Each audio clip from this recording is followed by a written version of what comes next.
So yeah, thank you so much for coming to our event and the last probably hours of the second day of COP.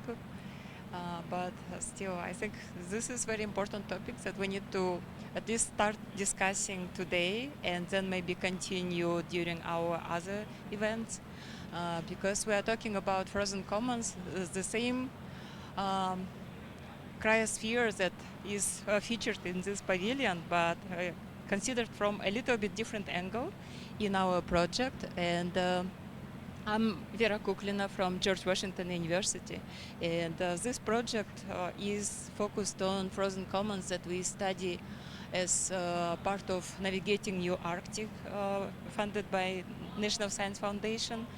And we want to talk about how and why people should care about frozen commons.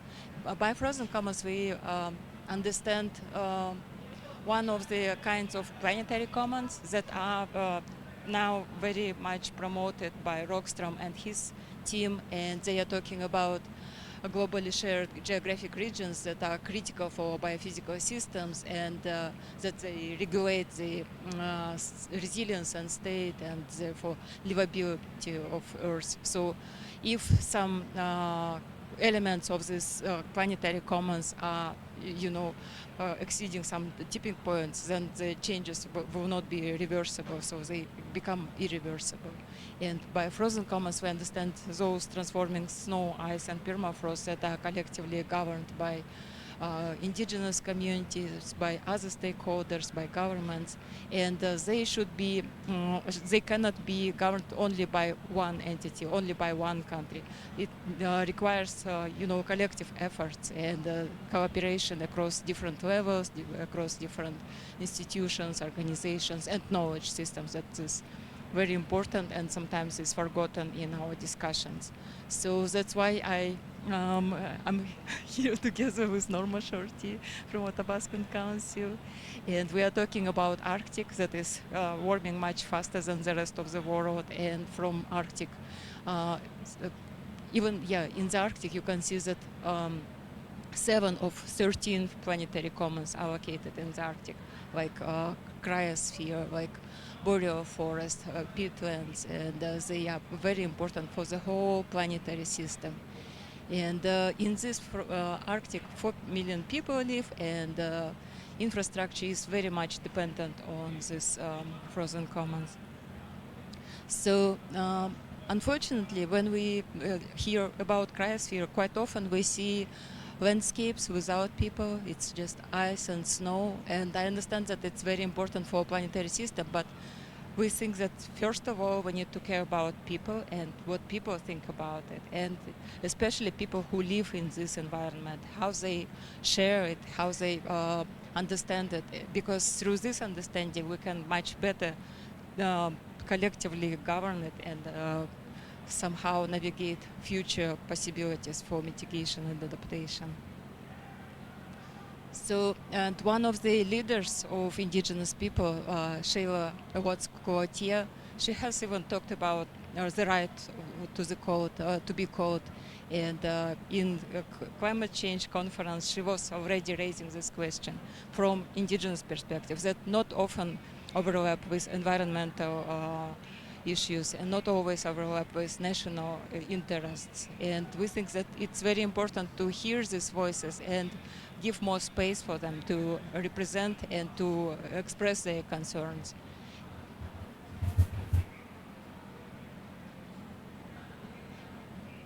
So, and how we do that, you can see also at the exhibit hall this poster with much better resolution. So here I'm just telling you that there will be poster where we just compiled all our projects where we work together with indigenous communities, and also we work with artists, because arts is very important part for connecting people, and especially for indigenous people it's very important to bring art as the way of knowledge sharing, of knowledge dissemination, and the more people engage with art, the better the concerns to their hearts than to their minds. So please join me in the exhibit to talk more about different projects. But talking about frozen commons, it's not only about our ethical responsibility, it's also about scientific understandings that are quite often missing when we don't have normal and trustful communication with indigenous communities, with indigenous knowledge systems. And when we studied frozen commons, we realized that there are so many different ways how people interact with snow, ice, and permafrost. And sometimes people, scientists who come to communities just once or twice a year, they just miss it, and they don't go into deep understandings and layers of how values are embedded in our interactions with snow, ice, and permafrost. And we work together with communities, mostly in Mongolia, where we see that not only glaciers but also snowfields are very important for animals, for traditional ways of life. Not only permafrost as a landscape, but also as a storage for meat, and not only ice, but also off ice that is formed on the rivers and supports hunters and reindeer herders and cattle herders in the summertime when the rivers are getting so dry and shallow. They preserve water and they preserve ice and cold for subsistence activities. And it's very important to see not only in general what is ice. You see different colors of ice that are, part of even survival. Like here, you have a picture. We have a picture of the van going on the ice on the Lake Hofsogol, and depending on what color of ice the driver decides, can he safely travel there or not. And they distinguish so many colors that our artists even have some troubles with understanding what exactly should be represented in the representations of frozen commons. And of course, it's also sacred value that is embedded in glaciers, and people come to glaciers for not only touristic purposes but for spiritual purposes. And they also engage with festivals, with ice carving and other forms of celebration of ice in this region and across the whole Arctic. So working together with artists with indigenous communities, we also work with natural scientists, and we created this map of frozen commons. And here we understand them as a unit of snow, ice, and permafrost extent. We take March -3 degrees isotherm to distinguish the boundaries. And so it's not only Arctic countries, but also Mongolia, northern China, and Kazakhstan that are part of this Arctic frozen commons. It means that part of Arctic system that is affected by changing climate and by this Arctic amplification that is related to changing snow, ice, and permafrost. And it covers 23% of the land surface, and it's very important from even scientific point of view.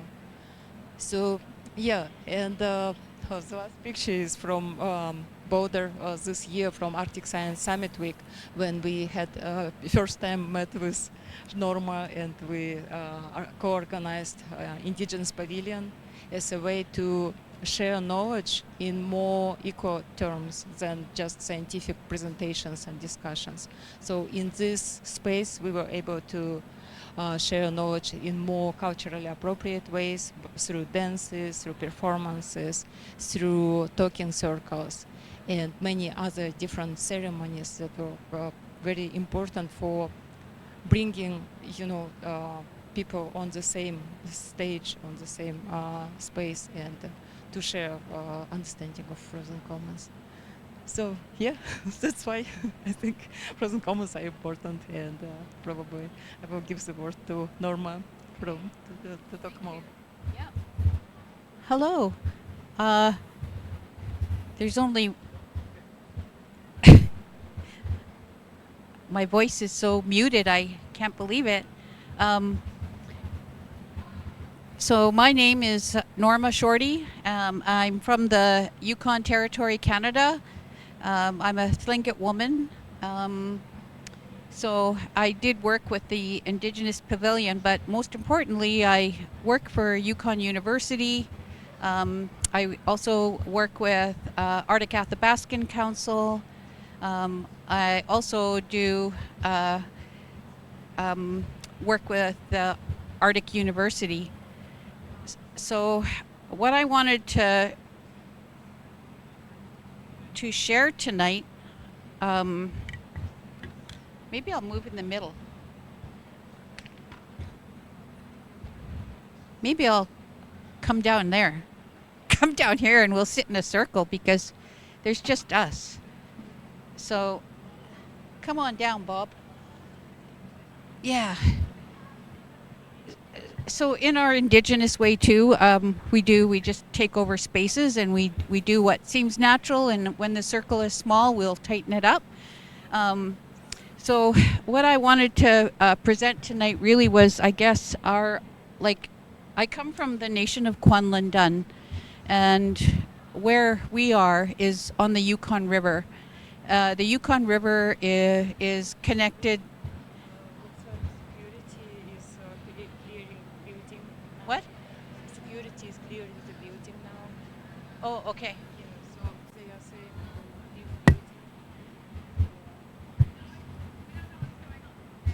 No, there's something going on. There was a bunch of protests. There were when a we bunch of protests, and then there were the police were running, Yep. and they were getting up back of police who were running around. Yep. And then, Well, the whole place is empty. I mean, yeah, they told him that a few minutes ago, apparently